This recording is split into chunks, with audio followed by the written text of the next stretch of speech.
Hello everyone, welcome back to concept decoder. आप सभी का स्वागत है। तो चलिए आज का टॉपिक स्टार्ट करते हैं और आज हम पढ़ेंगे सर्वे का मोस्ट इंपोर्टेंट चैप्टर कंपास सर्वे। देखो दोस्तों, ये चैप्टर नंबर 3 है और अगर आपने सभी लेक्चर्स को देखना है तो आपने करना होगा enrolment fees technical plus non tech की बहुत ही कम है दोस्तों। इनरोल फीस है दोस्तों आपकी 2499। इसमें हमारा टेक्निकल भी कवर हो जाएगा और नॉन टेक भी। सभी नोट्स आपको प्रॉपर मिल जाएंगे और सभी क्लासेस आप प्रॉपरली वॉच कर सकते हैं। देखो, मैं इस टाइप से क्लास को डिजाइन करता हूं कि कम टाइम में हम मैक्सिमम टू मैक्सिमम स्कोर कर सकें। मैं कंपास सर्वे पढ़ाऊंगा, आप कहीं से भी पढ़ लेना, आपको डिफरेंस पता चल जाएगा। मैं 2 लेक्चर में ही कंपास सर्वे को कंप्लीट करा दूंगा, मतलब कि मैक्सिमम टू मैक्सिमम 1.5 घंटा जाएगा और हमारा पूरा कंपास सर्वे कंप्लीट हो जाएगा। इसमें हम न्यूमेरिकल पोर्शन भी कवर कर लेंगे, थ्योरेटिकल पोर्शन भी कवर कर लेंगे और आप जब भी कोई भी पेपर लगाएंगे तो सभी क्वेश्चंस आपके लग जाएंगे। ऐसे ही दोस्तों हम नॉन टेक को डिजाइन कर रहे हैं, नॉन टेक को पढ़ा रहे हैं आपको, तो उसमें भी हम शॉर्ट वे में चल रहे हैं। सभी क्लासेस हम शॉर्ट वे में चला रहे हैं जिससे कि कम टाइम में आप मैक्सिमम टू मैक्सिमम स्कोर कर सकें। तो अगर आप इनरोल करना चाहते हैं तो मुझे मैसेज कर सकते हैं मेरे इस नंबर पर 9568738917 और आप ग्रुप में ऐड हो सकते हैं। चलिए स्टार्ट करते हैं कंपास सर्वे। देखो दोस्तों, कंपास सर्वेइंग में हम कंपास का यूज करेंगे मेजरमेंट के लिए। सिंपल सी बात है। देखो, कंपास सर्वेइंग क्या होती है? Compass surveying is a type of surveying in which the direction of surveying line are determined with a magnetic compass and the length of surveying line are measured with the help of tape और chain। देखो, हम क्या करते हैं जब भी हम सर्वे work करते हैं और वो सर्वे वर्क हम कंपास से कर रहे हैं, तो देखो कंपास से जब हम सर्वे वर्क करेंगे तो जो भी लाइन का एंगल है, 2 लाइन के बीच में एंगल है, उसको हम मेजर करेंगे कंपास से। कौन सा एंगल दोस्तों? Horizontal angle. वर्टिकल एंगल की हम बात नहीं कर रहे हैं, उसको हम करते हैं थियोडोलाइट में। ठीक है, अभी हम प्लेन एंगल की बात कर रहे हैं, मतलब कि हॉरिजॉन्टल एंगल की। तो अगर आपने हॉरिजॉन्टल एंगल मेजर करना है तो आप कंपास सर्वे का यूज कर सकते हैं। क्वेश्चन पूछा जाता है, आपने आंसर करना है।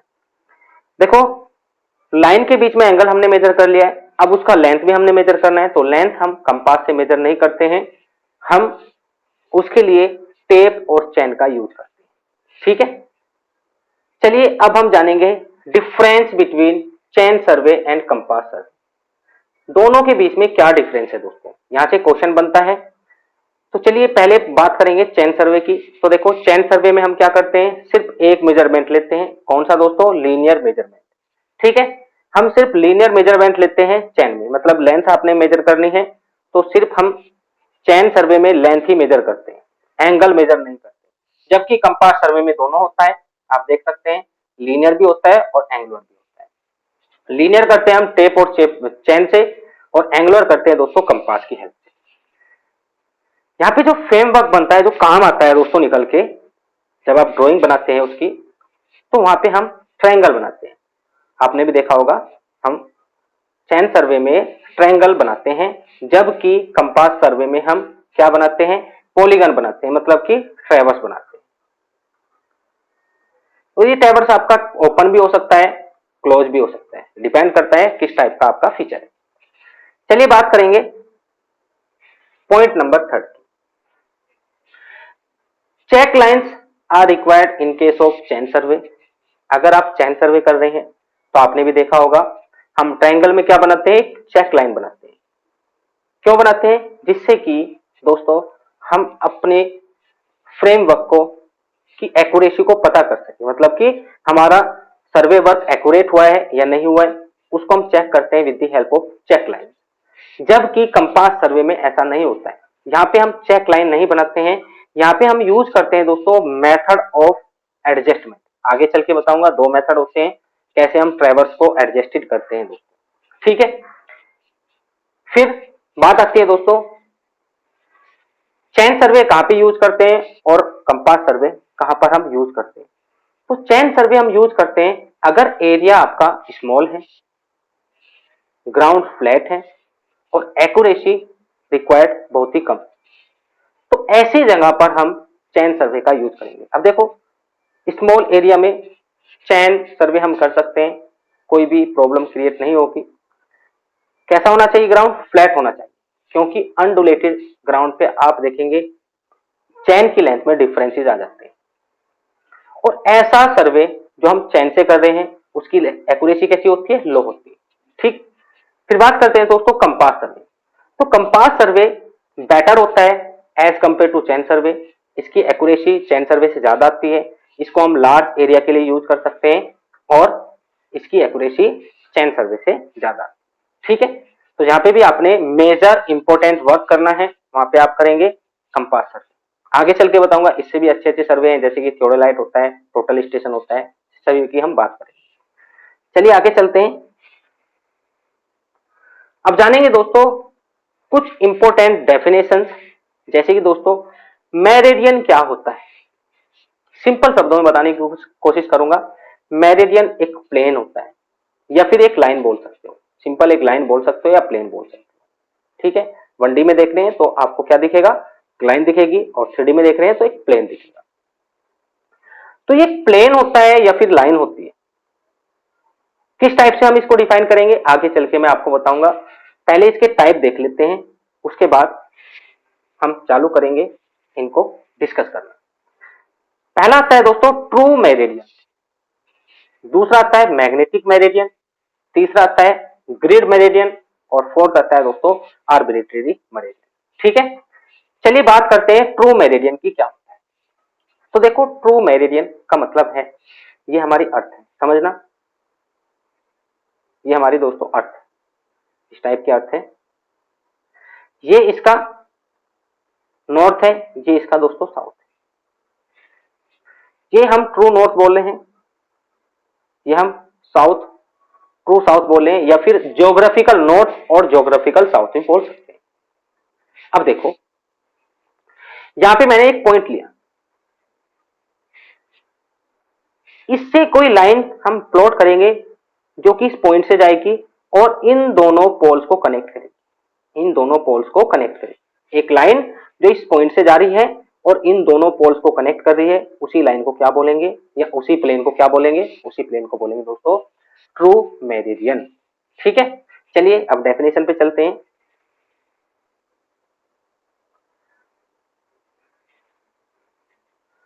देखो, यहाँ पे इसको जूम करके दिखाना होगा, ये यहां से देख सकते हैं आप। ट्रू मेरिडियन क्या है? The line passing through the geographical north pole, geographical south pole and any point on the surface of earth is known as true meridian. जो अभी मैंने बताया वही चीज इन्होंने बोली। तो यहाँ पे आप देख सकते हैं, लेट मी शो यू, यह है दोस्तों आपका ज्योग्राफिकल नॉर्थ, यह है ज्योग्राफिकल साउथ। तो आप जितनी भी लाइन देख रहे हैं, ये जितनी भी आप लाइन देख रहे हैं, इनको क्या बोल रहे हैं हम? इनको बोल रहे हैं मेरिडियन, जो कि नॉर्थ और साउथ पोल को कनेक्ट करते हैं। चलिए अब बात करते हैं कुछ इंपॉर्टेंट पॉइंट्स की अबाउट ट्रू मेरिडियन। देखो, हम सभी जानते हैं अर्थ के ज्योग्राफिकल नॉर्थ और ज्योग्राफिकल साउथ पोल कभी भी चेंज नहीं होते। मैग्नेटिक नॉर्थ और मैग्नेटिक साउथ पोल चेंज होते हैं, बट ज्योग्राफिकल नहीं होते। ठीक है, इसलिए ट्रू मेरिडियन भी जो उसकी लोकेशन है वो भी फिक्स रहती है, वो टाइम के साथ चेंज नहीं होती है या मौसम के साथ चेंज नहीं होती। तो बात करेंगे दोस्तों, the true meridians through various station are not parallel. यहाँ पे बोला है कि जो ट्रू मेरिडियन होते हैं वेरियस पॉइंट पर भी पैरेलल नहीं होते। चलिए बात करते हैं कैसे। देखो, ये हमारा अर्थ है, अर्थ में हमने दो पॉइंट लिए, एक पॉइंट ये है, एक पॉइंट ये, इनको मिलाएंगे नॉर्थ और साउथ से, तो देखो ये पैरेलल नहीं। अगर हम अर्थ की बात कर रहे हैं तो पैरेलल नहीं, जबकि ये कन्वर्ज हो रहे हैं पोल्स पर, but converge at poles. But दोस्तों अगर हम स्मॉल सर्वे की बात करें, देखो ये तो हमने बहुत बड़े सर्वे की बात की है, पूरी अर्थ की बात की है, बट अगर हम स्मॉल सर्वे की बात करें तो आप सभी जानते हैं स्मॉल सर्वे में अगर हम स्मॉल ग्राउंड ले रहे हैं तो वहां पे आपको कर्वेचर ऑफ अर्थ नहीं दिखता है। देखना आप अपने आसपास देखना, कर्वेचर ऑफ अर्थ नहीं दिखता है, ठीक है। अब ये मत बोल देना कि पहाड़ों पे दिखता है, देखिए ठीक हो, वो अलग फीचर है, वो अलग फीचर है दोस्तों, वो कर्वेचर ऑफ अर्थ नहीं। कर्वेचर ऑफ अर्थ बड़े एरिया में ही आपको नजर आएगा। तो अगर स्मॉल सर्वे की बात कर रहे हैं तो स्मॉल सर्वे में क्या होगा, अगर मैं 2 पॉइंट ले रहा हूं तो दोनों पॉइंट से जो लाइन जाएगी वे पैरेलल हम मान सकते हैं, ठीक है, क्योंकि यहाँ पे अर्थ का कर्वेचर का इफेक्ट नहीं है। True meridian at a point is fixed, मतलब अगर ये आपका ट्रू मेरिडियन है इस पॉइंट पर तो ये हमेशा यहीं पे रहेगा, ये चेंज नहीं होगा टाइम के साथ, क्योंकि ज्योग्राफिकल नॉर्थ और ज्योग्राफिकल साउथ पोल कभी भी चेंज नहीं होते। तो ये सभी पॉइंट आपसे पूछे जाएंगे एग्जाम में। चलिए आगे चलते हैं, जानेंगे दोस्तों मैग्नेटिक मेरिडियन क्या होता है। मैग्नेटिक मेरिडियन क्या होता है, चलिए जानते हैं। Magnetic meridian at a point is the direction indicated by freely suspended balanced magnetic needle at that point। देखो, अर्थ एक पावरफुल मैग्नेट है, तो आपको पता है जो भी जो हमारी अर्थ है वो क्या रेडिएट करती है दोस्तों, मैग्नेटिक वेव से रेडिएट करती है, तो हमारे चारों ओर मैग्नेटिक फील्ड जनरेट करती है।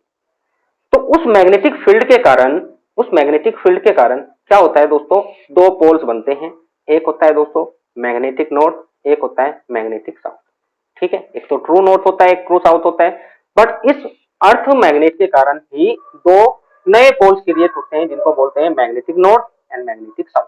अगर मैं किसी पॉइंट पर डायरेक्शन या फिर यूं बोले कि मैग्नेटिक मेरिडियन निकालना चाहता हूं तो मुझे क्या करना होगा, वहां पे एक फ्रीली सस्पेंडेड निडल रखनी होगी जो अपने आप घूम सकती है दोस्तों, फ्रीली घूम सकती है।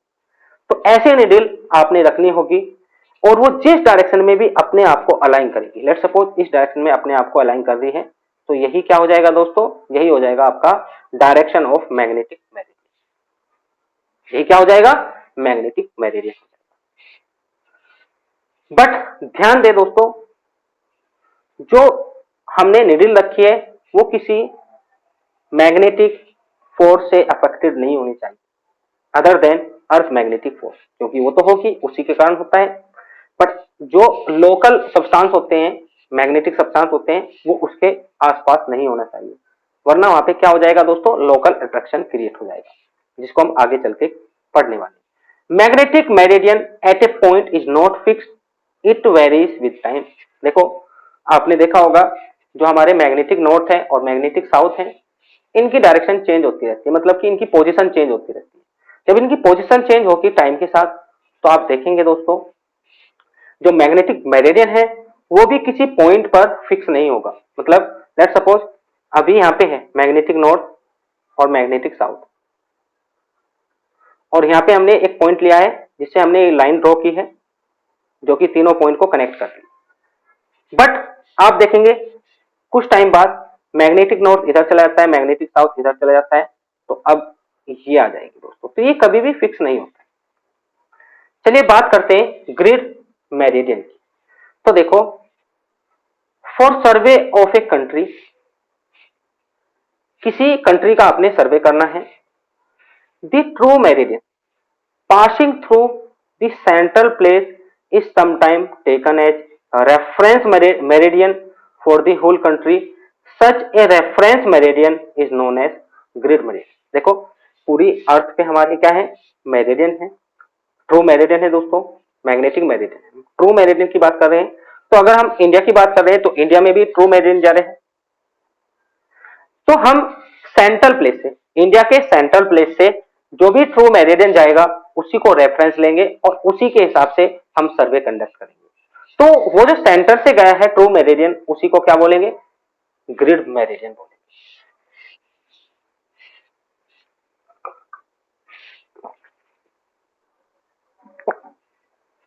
नेक्स्ट हम बात करेंगे आर्बिट्रेरी मेरिडियन।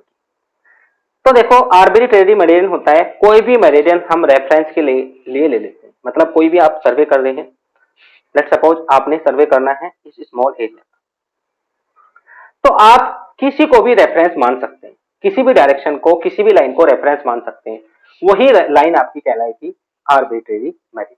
ठीक है, तो यहाँ पे देख सकते हैं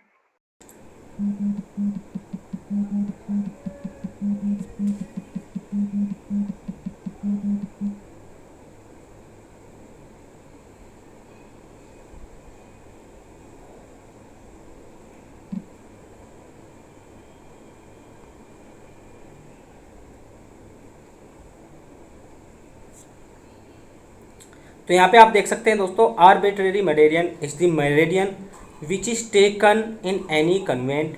आप अपनी सुविधा के लिए लेते हैं हम इसको, इन आर्बिट्रेरी डायरेक्शन, किसी भी डायरेक्शन में ले सकते हैं जो भी आपको अच्छा लगता है। चलिए अब आगे चलते हैं। अब हम पढ़ने वाले हैं दोस्तों टाइप्स ऑफ बियरिंग। देखो दोस्तों, बियरिंग क्या होता है? एक एंगल होता है, ठीक है, एक एंगल होता है। तो हम बात करेंगे टाइप्स ऑफ बियरिंग की। तो इसमें दोस्तों 4 टाइप की बियरिंग हमने पढ़नी होती है। एक होता है ट्रू बियरिंग। तो ट्रू बियरिंग क्या होती है दोस्तों? The true bearing of a line is the horizontal angle between the true meridian and the line. देखो, ये आपका ट्रू नॉर्थ है और ये ट्रू साउथ है। एक लाइन गई है दोस्तों ऐसे, एक लाइन ये है ए बी। अब मुझे इसकी बियरिंग फाइंड करनी है। कौन सी बियरिंग दोस्तों? True bearing. तो ये लाइन ट्रू नॉर्थ से जो भी एंगल बनाएगी उसको क्या बोलेंगे? उसी एंगल को बोलेंगे दोस्तों बियरिंग। ठीक है, उसी एंगल को क्या बोलेंगे? बियरिंग बोलेंगे। The true bearing of a line does not change with time. ये दोस्तों टाइम के साथ चेंज नहीं होती है। क्यों चेंज नहीं होती है? बिकॉज जो आपका ट्रू नॉर्थ है या ट्रू साउथ है वो चेंज नहीं होता है टाइम के साथ, इसलिए ये भी चेंज नहीं होती है। ट्रू बियरिंग को हम दूसरे नाम से भी जानते हैं। इसको बोलते दोस्तों एज्यूमिथ भी बोलते हैं। इसको हम एज्यूमिथ बोलते हैं। और आपसे क्वेश्चन पूछता है एज्यूमिथ निकालने के लिए, आपको वैल्यू देगा, तो उसका मतलब क्या है? आपसे ट्रू बियरिंग के बारे में ही पूछा है। The true bearing is measured from the true north in the clockwise direction.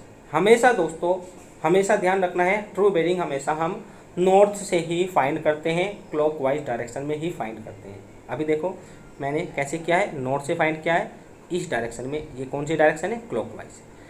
ध्यान रखना है, छोटे छोटे पॉइंट पूछे जाते हैं, आपने आंसर करना। बात करेंगे दोस्तों true bearing of a line can be determined by astronomical observation. देखो, अगर आपने ट्रू बियरिंग निकालनी है तो आप ट्रू बियरिंग कंपास से नहीं निकाल सकते। कंपास क्या देता है दोस्तों? मैग्नेटिक बियरिंग देता है। तो अगर ट्रू बियरिंग निकालना है तो आपने एस्ट्रोनॉमिकल ऑब्जर्वेशन लेने होंगे सन और स्टार के, तभी आप क्या निकाल सकते हैं? ट्रू बियरिंग निकाल सकते हैं। क्वेश्चन पूछा जाता है तो आपने आंसर करना है। क्वेश्चन ऐसा भी पूछा जाता है दोस्तों, जो भी हम ट्रू मेरिडियन स्टेबलाइज करते हैं वो हम किसकी हेल्प से करते हैं? वो करते हैं दोस्तों एस्ट्रोनॉमिकल ऑब्जर्वेशन की हेल्प से। जबकि मैग्नेटिक मेरिडियन को कैसे स्टेबलाइज किया जाता है? फ्री सस्पेंडेड नीडल की हेल्प से। ठीक है, ध्यान रखना है। अब देखो दोस्तों, ये है डायग्राम, यहाँ पे आप देख सकते हैं।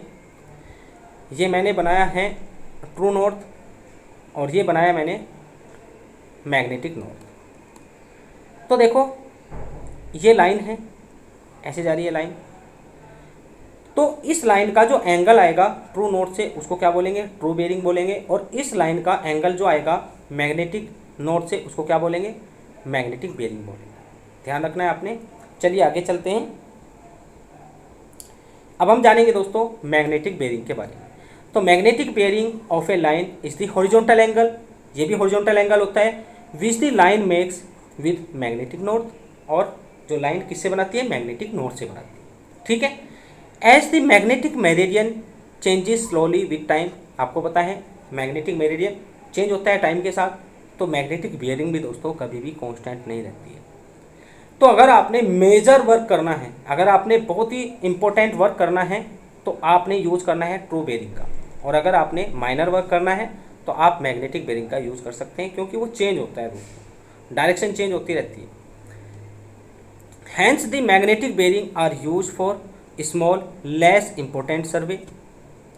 The magnetic bearing are determined with the help of prismatic compass as a whole circle bearing and with a surveyor compass as a quadrantal bearing. देखो दोस्तों, अगर आपने मैग्नेटिक बेरिंग फाइंड करनी है तो हम मैग्नेटिक कंपास का यूज करेंगे, और मैग्नेटिक कंपास में हम दो कंपास पढ़ते हैं, आगे चल के मैं पढ़ाऊँगा आपको। एक होता है प्रिज्मेटिक कंपास जो हमको देता है दोस्तों whole circle bearing. Whole circle bearing को हम WCB से भी लिखते हैं। और एक होता है दोस्तों सर्वेयर कंपास जो कौन सी बेरिंग मेजर करता है, क्वाड्रेंटल बेरिंग, जिसको हम रिड्यूस बेरिंग बोलते हैं, RB। तो ये है दोस्तों आपका मैग्नेटिक बेरिंग। चलिए आप जानेंगे ग्रिड बेरिंग। तो आप पढ़ सकते हैं ग्रिड बेरिंग का मतलब है जो लाइन ग्रिड मेरिडियन से एंगल बनाती है, उसको क्या बोलेंगे, ग्रिड बेरिंग बोलेंगे। फिर है दोस्तों आर्बिट्रेरी बेरिंग, तो ये भी आप पढ़ सकते हैं। अब हम जानेंगे दोस्तों डिजाइनेशन ऑफ बेरिंग, मतलब बेरिंग को हम कैसे डिजाइन करते हैं। तो एक आता है होल सर्किल बेरिंग सिस्टम, एक आता है दोस्तों क्वाड्रेंटल बेरिंग सिस्टम। ये दो टाइप के बेरिंग सिस्टम आपने पढ़ने हैं। होल सर्किल बेरिंग सिस्टम को लिखेंगे दोस्तों शॉर्ट में WCB, क्वेश्चन पूछेगा आपने आंसर करना है। और क्वाड्रेंटल बेरिंग सिस्टम को लिखेंगे हम रिड्यूस बेरिंग सिस्टम भी या फिर क्यूब। ठीक है दोस्तों, चलिए एक एक करके सभी को समझते हैं। मैं यहाँ पे एक रफली आपको बताने की कोशिश करूँगा होल सर्किल बेरिंग का क्या मतलब होता है। देखो ये हमारी डायरेक्शन है ट्रू नॉर्थ, ये है दोस्तों ट्रू साउथ, ऐसे ले सकते हैं, या चलो ट्रू को छोड़ो नॉर्थ और साउथ ही ले लेंगे। यह है दोस्तों हमारा नॉर्थ और ये है साउथ, ये नॉर्थ पोल है, ये साउथ पोल है। ये एक लाइन है, एक लाइन ये है, एक लाइन ये है, और एक लाइन दोस्तों ये चार लाइन है। इसको बोल सकते हैं AB, इसको AC, इसको AD, इसको A। ठीक है, तो ये चार लाइन हैं, अलग अलग क्वाड्रेंट में है। अब मुझे पता करना है कि इसकी होल सर्किल बेरिंग क्या होगी। अगर मैं बात करूं AB की होल सर्किल बेरिंग क्या होगी, तो हमेशा हम नॉर्थ से फाइंड करेंगे, क्लॉकवाइज डायरेक्शन में फाइंड करेंगे। हमेशा दोस्तों होल सर्किल बेरिंग को नॉर्थ से फाइंड किया जाता है और क्लॉकवाइज डायरेक्शन में फाइंड किया जाता है। तो ये हो जाएगा इसका होल सर्किल बेरिंग। अब इसकी बात करेंगे दोस्तों, तो ये भी क्या हो जाएगा होल सर्किल बेरिंग, नॉर्थ से क्लॉकवाइज डायरेक्शन में। ये क्या हो जाएगा दोस्तों लाइन AD का होल सर्किल बेरिंग, और ये कंप्लीट हो जाएगा दोस्तों लाइन AE का होल सर्किल बेरिंग। अब बात करते हैं दोस्तों क्वाड्रेंटल बेरिंग। तो क्वाड्रेंटल बेरिंग क्लॉकवाइज भी मेजर कर सकते हैं, एंटी क्लॉकवाइज भी मेजर कर सकते हैं, डिपेंड करता है कि लाइन किस क्वाड्रेंट में है। चलिए बात करते हैं, यहाँ पे एक लाइन ये है और एक लाइन ये है। तो देखो जो भी पोल नज़दीक पड़ेगा लाइन से उससे हम मेजर कर लेंगे, जो भी पोल नज़दीक पड़ेगा लाइन से उससे हम मेजर कर लेंगे। अगर इस लाइन की बात करें तो इसके पास पड़ रहा है नॉर्थ पोल, तो यहाँ से हम मेजर करेंगे, ये आ जाएगा क्वाड्रेंटल बेरिंग। और इस लाइन की बात करें तो देखो नॉर्थ पोल दूर पड़ रहा है जबकि साउथ पोल पास पड़ रहा है, तो इससे हम मेजर कर लेंगे, ये आ जाएगा दोस्तों इस लाइन का क्वाड्रेंटल बेरिंग। अब देखो ध्यान से देखना, इसको हम मैंने मेजर किया है क्लॉकवाइज, इसको एंटी क्लॉकवाइज। तो ये डिपेंड करेगा कि किस पोल से आप मेजर कर रहे हैं। ये क्लॉकवाइज भी मेजर कर सकते हैं, एंटी क्लॉकवाइज। अब दोनों में डिफरेंस क्या है। होल सर्किल बेरिंग दोस्तों 0 to 360 होता है, जबकि क्वाड्रेंटल बेरिंग सिस्टम में एंगल हमको 0 to 90 ही मिलता है। ठीक है, ये इनका डिफरेंस है। होल सर्किल बेरिंग में कभी भी हम डायरेक्शन मार्क नहीं करते हैं, जबकि क्वाड्रेंटल बेरिंग सिस्टम में हम डायरेक्शन मार्क करते हैं। देखो इस लाइन का डायरेक्शन क्या होगा, यह है साउथ, यह है ईस्ट, यह है वेस्ट। तो देखो साउथ से ईस्ट हमने कैसा लिया एंगल, साउथ से ईस्ट, तो हम साउथ लगाएंगे, एंगल लिखेंगे यहाँ पे और ईस्ट लिखेंगे। ऐसे दोस्तों इसका हम बोल सकते हैं नॉर्थ एंगल ईस्ट। ठीक है, अगर यहाँ पे कोई लाइन है तो उसको ऐसे लेंगे, नॉर्थ एंगल वेस्ट। यहाँ पे कोई लाइन है उसको ऐसे लेंगे, साउथ एंगल वेस्ट। तो ऐसे हम लिखते हैं क्वाड्रेंटल बेरिंग सिस्टम में। तो ये सभी चीज़ें आप खुद से पढ़ सकते हैं, मैंने आपको बता दिया है, आप खुद से पढ़ सकते हैं।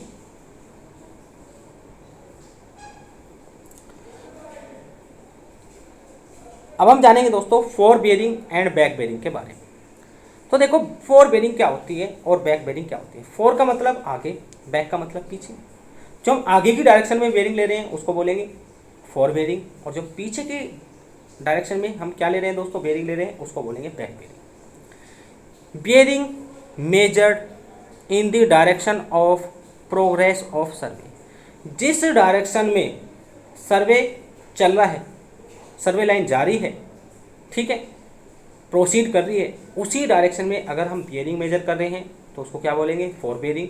और अगर उसकी अपोजिट डायरेक्शन में कर रहे हैं दोस्तों तो उसको बोलेंगे बैक बेयरिंग। चलिए देखते हैं कैसे, डायग्राम की हेल्प से आपको क्लियर हो जाएगा। ये है दोस्तों आपका डायग्राम। अब देखो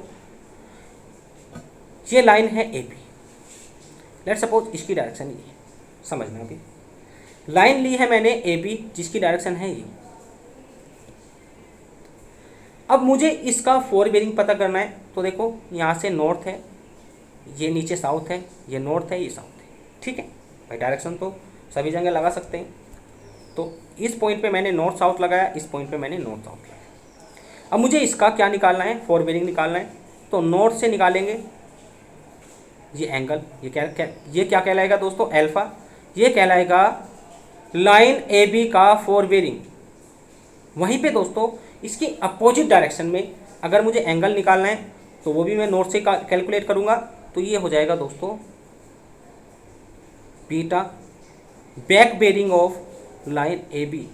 बीटा क्या हो जाएगा, back bearing of line A B. अब इसको रिवर्स कर देते हैं। मैंने इधर से स्टार्ट किया था सर्वे वर्क, अब मैं इधर से स्टार्ट करने वाला हूँ। तो देखो जब इधर से स्टार्ट करेंगे तो कैसा होगा, अब लाइन बदल जाएगी, अब हो जाएगी बी ए। तो बी ए के लिए देखो इस डायरेक्शन में मैं एंगल मेजर करूँगा ये वाला, तो ये क्या हो जाएगा दोस्तों, बी ए के लिए फोर बेयरिंग बीटा। बीटा क्या हो जाएगा बी ए के लिए फोर बेयरिंग। और वहीं पे दोस्तों इसकी अपोजिट डायरेक्शन में तो ये हो जाएगा दोस्तों अल्फा, इसका बैक बेयरिंग। किसका, बी ए का बैक बेयरिंग हो जाएगा अल्फा और बी ए का फोर बेयरिंग हो जाएगा बीटा। तो इस टाइप से हम बैक बेयरिंग और फोर बेयरिंग निकालते हैं। चलिए अब कुछ इनके हम शॉर्ट ट्रिक देखते हैं कि कैसे है आपने फोर बेयरिंग और बैक बेयरिंग कैलकुलेट करना है। Relationship between four bearing and back bearing. If the four bearing of a line is given, अगर फोर बेयरिंग दिया है, और किस में दिया है दोस्तों, होल सर्किल बेयरिंग सिस्टम में दिया है। Back bearing equal to fore bearing plus 180 and back bearing equal to fore bearing, इसको फोर लिख लेना, माइनस 180। समझेंगे कैसे। इफ फोर बेयरिंग इज 180 और if four bearing is less than 180। Four bearing, चलो इसको मैं ऐसे समझाता हूँ, यहाँ पे नहीं समझ में आएगा। देखो यहाँ पे देखो, सिंपल सा हम यहाँ से समझेंगे। अगर हम बात करें दोस्तों इस एंगल की, यह है fore bearing of line A B. अभी मैं ए बी की बात कर रहा हूँ, बी ए की बात नहीं करेंगे, ठीक है, फिर कन्फ्यूजन क्रिएट होगा। तो ए बी लाइन का फोर बेयरिंग क्या है, अल्फा। तो अल्फा हम देख रहे हैं 90 से कम है, या फिर ऐसे बोल सकते हैं 180 से कम है। आप देख रहे हैं यहाँ पे 180 से कम है। तो यहाँ पे आप देख रहे हैं बीटा 180 से ज़्यादा आ रहा है। बीटा क्या आ रहा है दोस्तों, 180 से ज़्यादा आ रहा है। इट मीन्स अगर किसी लाइन का फोर बेयरिंग 180 से कम है तो उसके बैक बेयरिंग को निकालने के लिए हम क्या करेंगे दोस्तों, बैक बेयरिंग को निकालने के लिए फोर बेयरिंग में 180 ऐड कर देंगे। फोर बेयरिंग में 180 ऐड कर देंगे। कब, जब फोर बेयरिंग 180 से कम। ध्यान से सुनना, जब फोर बेयरिंग 180 से कम है तो बैक बेयरिंग निकालने के लिए उसकी फोर बेयरिंग में 180 ऐड कर देते हैं। और इसका उल्टा, उल्टा क्या हो जाएगा दोस्तों, अगर फोर बेयरिंग 180 से ज़्यादा है तो बैक बेयरिंग अब जब हम निकालेंगे दोस्तों तो फोर बेयरिंग में से 180 को माइनस कर देंगे। सिंपल, ये सभी चीज़ें मैंने यहाँ पे लिखी हैं, आप पढ़ लेंगे। ये तो बात हुई दोस्तों WBC की, मतलब कि WCB whole circle bearing system की। और वहीं पे अगर क्वाड्रेंटल बेरिंग सिस्टम में दिया है, क्वाड्रेंटल बेरिंग सिस्टम में दिया है, जैसे कि मैं बोलूँ नॉर्थ 40 वेस्ट, ऐसे दिए, यह है दोस्तों फोर बेरिंग। अब आपने क्या करना है, अब आपने इसी का बैक बेरिंग निकालना है। तो ध्यान देना है, एंगल चेंज नहीं होगा, डायरेक्शन चेंज हो जाएगी। बैक बेरिंग क्या हो जाएगा, नॉर्थ का अपोजिट क्या होता है, साउथ 40, और वेस्ट का अपोजिट होता है दोस्तों ईस्ट। तो ये हो जाएगा इसका बैक बेरिंग। तो अगर क्वाड्रेंटल बेरिंग सिस्टम में आपको back bearing and fore bearing में डिफरेंस निकालना है तो आप ऐसे निकाल सकते हैं दोस्तों। अगर फोर बेरिंग दिया है तो बैक बेरिंग में जब हम चेंज करेंगे तो उसकी डायरेक्शन चेंज करेंगे, ना कि उसका वैल्यू। यहाँ पे आप देख सकते हैं, if the fore bearing of a line is given as quadrantal bearing, back bearing equal to numerically equal to fore bearing, just change north for south and vice versa and east for west and vice versa. मतलब कि आपने जो उसका numerical value है उसको change नहीं करना है, डायरेक्शन चेंज करनी है। नॉर्थ को साउथ में बदल देना है, साउथ को नॉर्थ में बदल देना है, ईस्ट को वेस्ट में बदल देना है, और वेस्ट को ईस्ट में बदल देना है। ठीक है, इस टाइप से आप करेंगे। चलिए एक क्वेश्चन देख लेते हैं। ये सभी दोस्तों क्वेश्चंस हैं, आपने इन क्वेश्चंस को करना है। Convert the following whole circle bearing into quadrantal bearing. देखो ये चार आपको दिया है होल सर्किल बेरिंग, आपने इनका बनाना है क्वाड्रेंटल बेरिंग, और ये आपको दिया है क्वाड्रेंटल बेरिंग, इनका आपने बनाना है WC। चलो एक करके बता रहा हूँ। देखो ये 20 डिग्री है, तो 20 डिग्री फर्स्ट क्वाड्रेंट में आएगा, मतलब इस टाइप से 20 डिग्री आएगा। ये नॉर्थ है और ये साउथ है। तो इसको मुझे किस में चेंज करना है दोस्तों, इसको चेंज करना है क्वाड्रेंटल बेरिंग में। क्वाड्रेंटल बेरिंग में मैं डायरेक्शन लेके चलता हूँ, और जो भी पोल नज़दीक पड़ता है उसी से मेजरमेंट लेता हूँ। इसके नज़दीक कौन सा पोल पड़ रहा है, नॉर्थ पड़ रहा है। ठीक है, तो सिंपल है, ये हो जाएगा आपका नॉर्थ। किस डायरेक्शन में मेजरमेंट ले रहा हूँ, इस डायरेक्शन में ले रहा हूँ, तो ईस्ट। और कितना ले रहा हूँ दोस्तों, 20। ऐसे अगर 300 की बात करूँ, देखो 300 में क्या होगा, या चलो 150 की बात कर लेते हैं। 150 कहीं यहाँ पे आएगा दोस्तों। अब देखो इसके नज़दीक कौन पड़ रहा है, नॉर्थ तो पड़ नहीं रहा है, ये इसके नज़दीक है, साउथ पोल इसके नज़दीक है इस लाइन के। यहाँ से एंगल कितना है, 150। यहाँ से कितना हो जाएगा दोस्तों, 180 में से 150 गए, 30 हो जाएगा। तो आप कैसे मेजरमेंट लेंगे, साउथ 30 डिग्री, ये क्या है दोस्तों, ईस्ट है, ईस्ट। ऐसे आप चेंज कर सकते हैं। और सेम दोस्तों आपने इन क्वाड्रेंटल बेरिंग को फुल सर्किल बेरिंग में चेंज करना है। चलिए आगे चलते हैं। यह है दोस्तों टेबल, यहाँ पे दिया है line AB BC CD D। अगर आप इनको चेंज कर लेते हैं तो आपको आगे आने वाले मेंस के जो एग्ज़ाम है दोस्तों, उनमें जो लेंथी क्वेश्चन पूछा जाता है उसको करने में कोई भी प्रॉब्लम नहीं आएगी। पहले छोटे छोटे क्वेश्चन को सोल्व करने की कोशिश करना। तो देखो फोर बेरिंग और बैक बेरिंग, फोर बेरिंग दिया है सभी लाइंस का, बैक बेरिंग आपने निकालना है। तो सिंपल है, दोनों का डिफरेंस 180 होता है। Fore bearing and back bearing का डिफरेंस 180 होता है। ठीक है, अगर फोर बेरिंग 180 से कम है तो बैक बेरिंग 180 हम ऐड कर देंगे फोर बेरिंग में। देखो ये 180 से कम है फोर बेरिंग, तो 180 ऐड कर देंगे, तो कितना हो जाएगा, 195 30 डिग्री। यहाँ पे देखो 180 से कम है, इसलिए इसमें भी ऐड कर देंगे 180, तो कितना हो जाएगा, ये हो जाएगा दोस्तों 295 डिग्री 45 मिनट। ये 180 से ज़्यादा है तो इसमें से 180 माइनस कर देंगे, कितना हो जाएगा, ये हो जाएगा 170 30 मिनट। और ये हो जाएगा दोस्तों 180 से ज़्यादा है तो ये हो जाएगा 160। तो ऐसे आप निकाल सकते हैं बैक बेरिंग। चलिए आगे चलते हैं। यह है दोस्तों आपका क्वाड्रेंटल बेरिंग सिस्टम में। अभी हमने देखा फुल सर्किल बेरिंग सिस्टम में। अब आपको दिया है क्वाड्रेंटल बेरिंग सिस्टम में, तो आपने बताना है back bearing of these lines. तो चलिए कैलकुलेट करते हैं। सबसे पहले बात करेंगे लाइन AB की। तो लाइन AB में साउथ को हम बदलेंगे नॉर्थ में और वेस्ट को बदलेंगे ईस्ट में, और जो वैल्यू है वो एज इट इज़ रहने वाली है 25 डिग्री 30 मिनट। ठीक है, यहीं पे दोस्तों नॉर्थ को बदलेंगे साउथ में और वेस्ट को बदलेंगे ईस्ट में, और वैल्यू क्या रहेगी दोस्तों, कांस्टेंट रहेगी। साउथ को बदलेंगे नॉर्थ में और इसको ईस्ट में, वैल्यू सेम। ऐसे ही दोस्तों इसको साउथ में बदल देंगे और इसको बदल देंगे वेस्ट में और वैल्यू सेम। तो ऐसे आप कर सकते हैं क्वेश्चन सभी जो भी आपके एग्जाम में पूछे। चलिए आज का इम्पोर्टेंट टॉपिक डिस्कस किया जाएगा, इंक्लूडेड एंगल। देखो यहाँ पे बहुत ज़्यादा कन्फ्यूजन होता है, बट मैं आपको बहुत ही सिंपल वे में समझाने की कोशिश करूँगा। इंक्लूडेड एंगल अगर आप समझ जाएंगे तो कंपास सर्वे आपका कंप्लीट हो जाएगा और आप प्री प्लस मेंस दोनों में क्वेश्चंस कर सकते हैं। देखो दोस्तों, इंक्लूडेड एंगल क्या होता है, angle measured in clockwise direction from preceding line to the forward line, it may be interior और एक्सटीरियर। तो ये हमारा ट्रैवर्स है, ये हमारा ट्रैवर्स है। ट्रैवर्स कैसे बनते हैं भाई, देखो ये कोई एरिया है, एक पॉइंट यहाँ पे है, एक पॉइंट यहाँ पे, एक पॉइंट यहाँ पे, एक पॉइंट यहाँ पे, कोई एक रेफरेंस हम क्या लेंगे, लाइन लेंगे, उनका क्या निकालेंगे, एंगल निकालेंगे, एंगल निकाल के हम लाइन ड्रॉ कर देंगे, लाइन ड्रॉ कर देंगे। तो इस टाइप से आपको एक फ्रेमवर्क नज़र आएगा, इस टाइप से आपको एक फ्रेमवर्क नज़र आएगा जिसको बोलेंगे हम ट्रैवर्स। ठीक है दोस्तों, अब देखो ये जो ट्रैवर्स है इसमें इंक्लूडेड एंगल आपने कैसे निकालना है। तो हमेशा इंक्लूडेड एंगल को क्लॉकवाइज डायरेक्शन में मेजर किया जाता है, प्रीसीडिंग लाइन से फॉरवर्ड लाइन पर मेजर किया जाता है।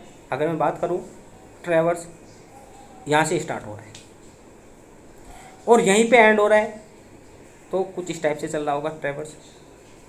ध्यान से सुनना दोस्तों, बहुत ही कन्फ्यूजन आता है इन चीज़ों में। अब देखो मैं बात करूँगा, ए से मैं चला बी ई पर और ई से चला दोस्तों डी पर, डी से चला सी पर और सी से चला बी पर। ट्रैवर्स ऐसे भी स्टार्ट हो सकता है, मतलब एंटी क्लॉकवाइज भी जा सकता है, दोनों को हम देखेंगे। चलो सबसे पहले बात करते हैं, ट्रैवर्स जा रहा है एंटी क्लॉकवाइज इस direction, A to B, B to C, C to D और ए टू ए, भाई ऐसे जा रहा है इसमें। तो अब मुझे क्या करना है, मुझे एंगल निकालना है, angle P, included angle at P. तो बी पर प्रीसीडिंग लाइन क्या कौन सी है दोस्तों, बी पर प्रीसीडिंग लाइन है, प्रीसीडिंग लाइन है ये बी पर, मतलब कि ए बी क्या हो जाएगा, प्रीसीडिंग लाइन।